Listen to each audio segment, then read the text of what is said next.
Taliban fighters and the Iranian border guards exchanged heavy gunfire on the 27th of May. The deadly clashes on the Islamic Republic's border with Afghanistan have sharply escalated the tensions. At least about 2 Iranian guards and a Taliban fighter were killed, raising fears of a new conflict between the neighbors amidst a dispute over water rights. Both sides have accused each other of provoking the shooting, though they later issued measured statements in an effort to de-escalate from the tense situation. But the question is this: why is the Taliban, that is seeking international recognition, getting into a serious conflict with its neighbor?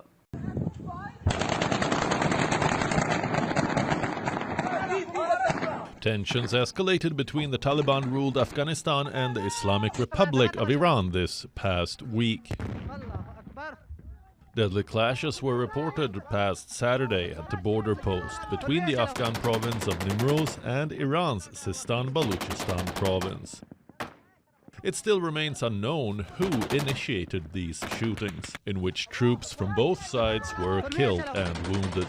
Following the border violence, Tehran closed the Melak-Saranj border post, which is an important border crossing and a major trade route, until further notice. Iranian president, while on a visit to the drought-affected southeastern Iran on the 18th of May, had issued a warning to Afghanistan to respect Iran's water rights. I warn the rulers of Afghanistan to immediately give the people of Sistan-Baluchistan their water rights. Take my words seriously so that you won't complain later and say you were not told or thought that you could get over this issue with diplomatic and political negotiations or the passage of time. The passage of time will not solve this issue. The major bone of contention is the sharing of Helmand River waters, over which the two sides have wrangled for decades. Despite there being a treaty in place since 1973, the Helmand River flows from the mountains of the central Afghan province bearing the same name, for more than 1,000 kilometers into Lake Hamoon, which bestrides the Afghanistan-Iran border.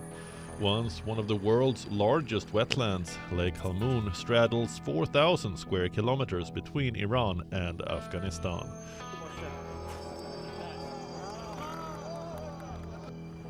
Fed by the Helmand River, it has since dried up owing to drought and the impact of Afghan dams and water controls.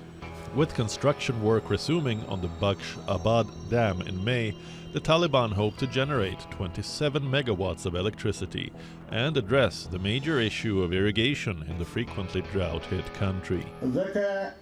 This is our responsibility, and we should have tried from the beginning to complete the construction of this dam so that the water which we wasted this year would not have been wasted.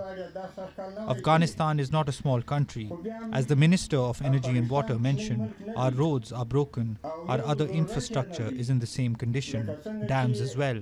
There is not a single thing that doesn't need reconstruction. Iran itself has been plagued by droughts for close to 3 decades, with an estimated 97% of the country now staring at some level of drought. As per the Helmand Water Treaty, Afghanistan is obliged to annually share 850 million cubic meters of water from Helmand with Iran. Though both countries have called for a resolution of such issues through diplomatic channels, given the increasing water scarcity and demand, water dispute between diplomatically isolated Kabul and increasingly belligerent Tehran will likely remain a contentious issue.